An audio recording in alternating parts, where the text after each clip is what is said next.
comme vous le savez tous maintenant, Yannick Agnel a été présenté devant un juge d'instruction sur commission rogatoire samedi.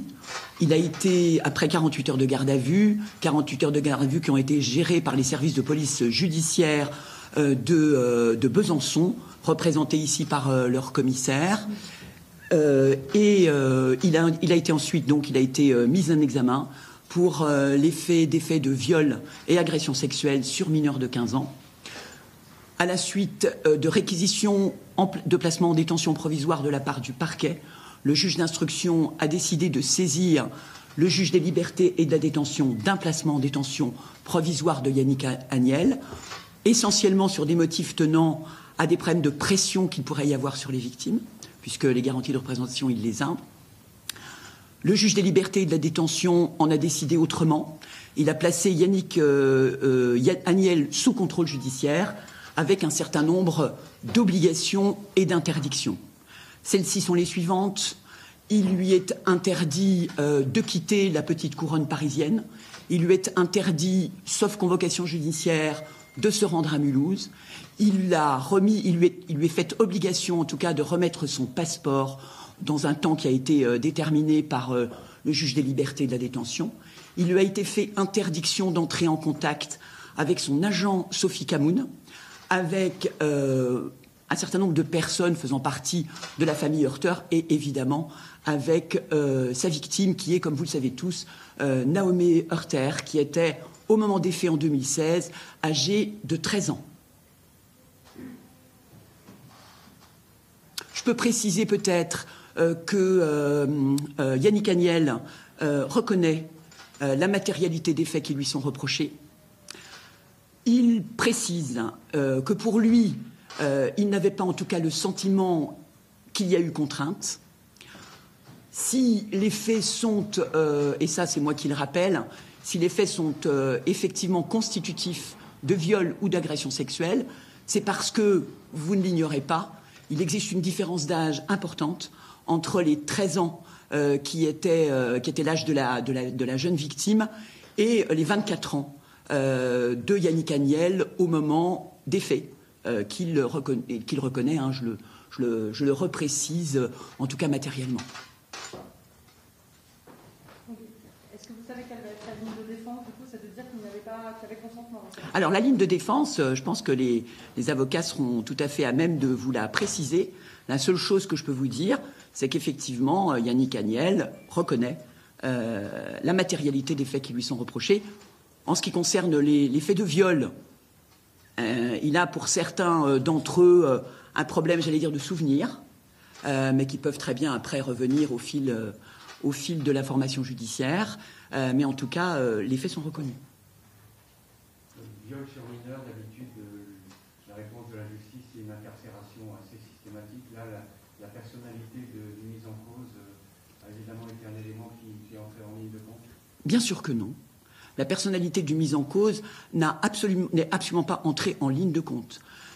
Puisque, comme je vous l'ai précisé, le parquet a sollicité son placement en détention, que le juge d'instruction a demandé son incarcération.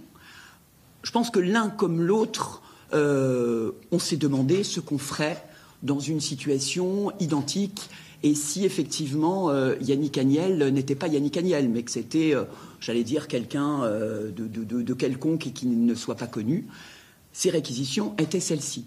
Le juge des libertés et de la détention aurait sans doute pris, je pense, exactement la même décision si ça avait été en effet quelqu'un d'autre. Ce que je veux dire, c'est qu'il n'y a eu strictement de quelque domaine que ce soit, aucune pression. Soit pour solliciter l'incarcération, soit pour ne pas la solliciter, ou en tout cas de ne pas la décider. Les faits sont anciens, puisqu'ils datent de 2016. Là, je me fais quasiment le porte-parole du JLD. Les faits sont anciens, et je pense que les interdictions et obligations du contrôle judiciaire dont je viens de vous donner connaissance suffisent, en tout cas. C'est en tout cas l'idée du juge des libertés et de la détention, suffisent à faire en sorte qu'il n'y ait pas de pression et que voilà, l'information judiciaire puisse se poursuivre avec toute la sérénité, malgré effectivement la médiatisation très importante, la pression très, très importante, puisse se poursuivre dans la sérénité. Est-ce que vous savez comment s'est passée sa garde à vue? Est-ce qu'il a admis tout de suite, reconnu tout de suite les faits? Est-ce qu'il a coopéré? Alors il n'a pas nécessairement reconnu tout de suite les faits. Les éléments qui se trouvaient effectivement au dossier étaient des éléments extrêmement importants, en tout cas, hein, et qui permettaient sans aucune difficulté d'abord de le placer en garde à vue, puis ensuite de le faire mettre en examen. Et je pense que la connaissance qu'il a eue au fur et à mesure par les enquêteurs des éléments qui figuraient déjà au dossier, l'ont entraîné, il était avec ses avocats, l'ont entraîné effectivement à, j'allais dire, finir par admettre la matérialité des faits qui lui étaient reprochés. La victime parle bien de viol et de plusieurs agressions sexuelles. Est-ce qu'on pourrait préciser concrètement les faits reprochés? Les faits reprochés, ce sont des faits de viol et d'agression sexuelle. Je ne peux rien vous en dire de plus, hein, je ne veux pas rentrer dans des détails qui seraient absolument inappropriés. Il y a plusieurs agressions sexuelles, on parle. Oui, oui. C'est pas une fois, quoi. Non. Ça c'est d'ailleurs les chefs de mise en examen, c'est sur toute l'année 2016 et ça s'est produit à la fois sur Mulhouse, sur Edisheim, mais également à l'étranger, en Thaïlande, à Rio, etc. Hein, et Tenerife, je crois. Ce qui tente à prouver que effectivement il y a eu effectivement plusieurs faits. Donc la mise en cause parle bien d'une relation qui s'est perdurée avec la cliente. Oui. Exactement. Et tous ces faits se sont déroulés la même année, en 2016 ? Oui. Tous ces faits se sont déroulés au cours de l'année 2016. Est-ce que la plaignante s'est exprimée? Est-ce qu'elle explique pourquoi elle... Pour s'être exprimée, bien sûr qu'elle s'est exprimée, puisqu'elle a déposé plainte, et que c'est effectivement à la suite de sa plainte, très circonstanciée par ailleurs, que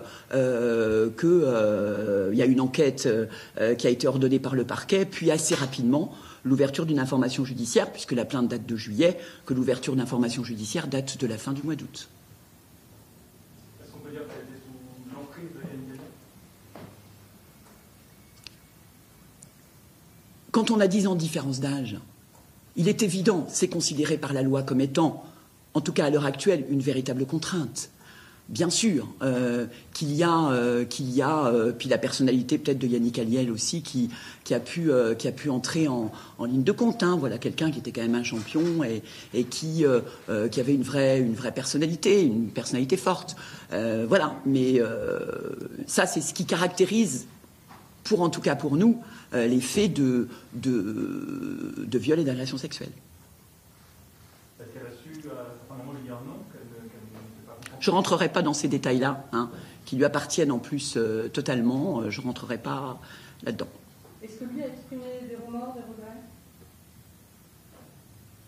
Est-ce qu'il a, si vous voulez, il reconnaît la matérialité des faits, mais dans le même temps, il n'a pas eu le sentiment, effectivement, de placer cette jeune femme sous contrainte.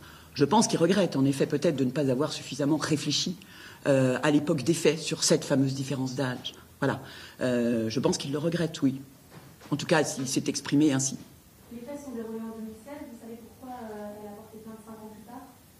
Vous savez, comme la majorité des plaintes en matière de viol et d'agression sexuelle, c'est vrai qu'on a évoqué, et on évoque tous, la libération de la parole des uns et des autres, et que tous les jours on apprend qu'il y a un certain nombre de faits qui, pour certaines victimes, sont quasiment prescrits, ce qui n'était pas le cas de cette jeune fille. Donc c'est vrai qu'il y a tout un cheminement sans doute psychologique qui a eu lieu chez elle et qui a fait qu'elle a décidé à un moment donné, parce qu'elle allait mal, de déposer plainte. Il y a eu beaucoup d'émissions. Est-ce que c'était une relation qui était connue ou quelque chose qui était secret entre eux? Est-ce que par exemple l'ex-entraîneur de Yannick Gagnon était au courant de la relation avec... Je n'en sais rien. Je ne vous répondrai pas là-dessus. Ça fait partie effectivement des éléments qui seront sans doute développés dans le cadre de l'information judiciaire. Parce que même la famille en pleurs, même les parents semblaient au courant de la relation de proximité. Je n'en sais rien. Je ne peux pas vous répondre sur quelque chose. C'est pas une question, là, c'est plutôt quelque chose que je dis. Donc, du coup, mais si vous en savez plus que moi, c'est parfait. C'est des éléments qu'on a pu obtenir par elle. Moi, je m'en tiens aux éléments qui figurent dans l'information judiciaire et dans l'enquête, et je m'en tiens aussi à ce qui sera développé par la suite dans le cadre de l'information judiciaire. Elle ne fait pas que commencer, mais en tout cas, avec la mise en examen de Yannick Agnel, avec ce qu'il a pu exprimer, avec ce qu'il a dit, ça va se poursuivre, évidemment, de manière à pouvoir faire la lumière sur tout. Quelles sont les prochaines étapes là C'est celle-ci. Voilà, les prochaines étapes, c'est poursuivre effectivement cette information judiciaire. D'autres auditions sont encore prévues? Je pense bien, oui. Je pense que d'autres auditions sont encore prévues. L'information judiciaire ne fait pas que commencer, mais quasiment. Hein. Donc il y a un certain nombre d'investigations qui auront lieu. Juridiquement, je suis désolé pour cette question, est-ce que vous pouvez nous rappeler si une relation sexuelle avec une mineure de 13 ans tombe sous le coup de la loi, quoi qu'il arrive, ou il faut qu'il y ait un non-consentement pour que ça tombe sous le coup de la loi? Sur mineur de 15 ans, ça tombe sous le coup de la loi. Quand bien même on pourrait estimer qu'elle peut être, ou qu'elle n'a pas suffisamment, qu'elle était consentante, ça tombe quand même sous le coup de la loi. Parce que, et notamment, après, ce sont des critères qui sont toujours appréciés, même si ils ont été reconnus par la loi, mais qui faisaient déjà partie de l'appréciation absolue des procureurs de la République et des juridictions, la différence d'âge. La différence d'âge peut valoir, par hypothèse, contrainte morale. Est-ce qu'il est prévu d'avoir une confrontation entre la plaignante et Yannick? Alors moi, je ne suis pas le juge d'instruction. Je présume que si c'est possible, parce que vous savez, les juges d'instruction sont toujours très attentifs à faire en sorte que ce type d'acte ne préjudicie pas à la victime. Donc si ça ne préjudicie pas à la victime, enfin la victime présumée, puisque Yannick Agnel est toujours présumé innocent, même s'il a reconnu la matérialité des faits, en tout cas la partie civile, pour être plus objectif, ce sera évidemment fait. Enfin, je veux dire, les confrontations, à partir du moment où on n'est pas toujours sur les mêmes explications et sur les mêmes éléments, ça fait partie j'allais dire, des actes très très classiques et très attendus d'un juge d'instruction.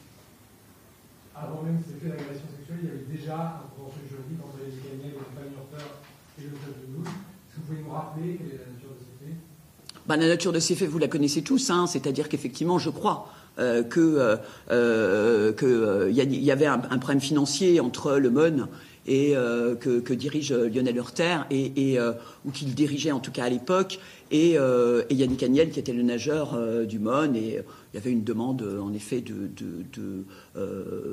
récupérer, je crois, 60 000 €. La justice, semble-t-il, a donné raison effectivement à Yannick Agnel, et la famille Horter M. Horter a fait appel de cette décision. Donc elle n'est pas définitive dans l'immédiat. Et quel est le calendrier pour Comment? Sur cet aspect-là, il y a une audience qui va venir prochainement?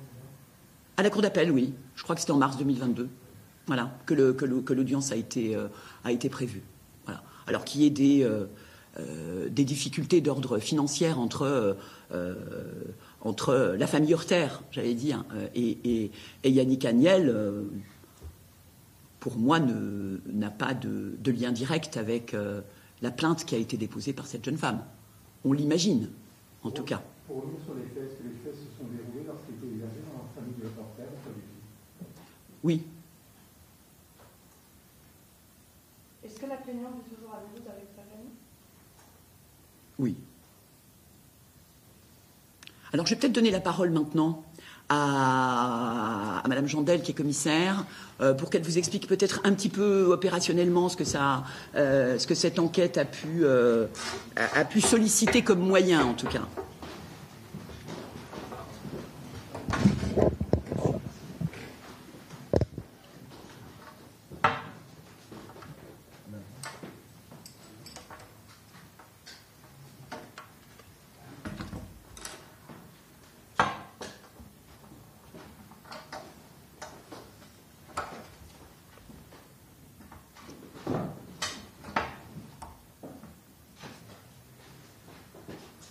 Mesdames, Messieurs, bonjour. Donc, commissaire Jandel, chef du SPJ de Mulhouse, rattaché à la DZPJ Est. Je ne m'exprimerai évidemment pas sur le fond de l'affaire, puisque Madame le procureur l'a fait et cela relève de sa fonction. Je voulais simplement saluer les moyens considérables et le travail des enquêteurs de la police judiciaire qui ont été mis en œuvre sur cette affaire, parce qu'effectivement, vu les faits, la gravité des faits et le besoin impérieux aussi de préserver l'intégrité psychique de la victime et également de la personne mise en cause qui a, vous n'êtes pas sans l'ignorer, vu votre présence nombreuse ce jour, une image médiatique très importante. Il a été très important pour nous, service de police judiciaire, d'engager un moyen considérable afin d'établir la vérité et de faire le clair sur les faits qui ont été dénoncés par la victime, qui a longuement effectivement été entendue par nos services, afin de circonstancier, circonstances qui ont été largement développées et qui ont permis, entre autres moyens mis en œuvre, d'obtenir les aveux de Yannick Agnel. Yannick Agnel a passé 48 heures en garde à vue. Est-ce qu'il a collaboré pendant ces 48 heures? En clair, est-ce qu'il a répondu à toutes vos questions? Oui, il n'a pas cessé de s'exprimer, effectivement. Et quelles explications donnait-il? Il était dans le déni au départ et dans l'acceptation de la matérialité des faits au fur et à mesure. Comment ça s'est passé? Comme je vous l'ai dit, je ne m'exprimerai pas sur le fond ni sur les déclarations qui ont été faites par M. Agnel. Ce n'est pas mon rôle et ce n'est pas à moi de le faire. Quand vous dites qu'il y avait des moyens exceptionnels, est-ce que vous pouvez nous donner un aperçu? Qu'est-ce que ça veut dire? Écoutez, c'est de longues heures avec des moyens et techniques et humains parce que, comme l'a dit très justement Madame le procureur, les faits datent de 2016, donc il est très compliqué. Le pire ennemi dans une enquête de police, c'est sans doute le temps. Et donc, il s'agissait d'établir les circonstances en refaisant l'histoire et en redessinant la psychologie tant du mis en cause que de la victime à l'époque des faits, et en recueillant de nombreux témoignages et en mettant en œuvre d'importants moyens également techniques. Justement, comment vous avez pu avérer ces faits alors que ça s'est passé il y a 5 mois? Eh bien, je vous invite au procès dans quelques mois ou années, et vous en saurez beaucoup plus.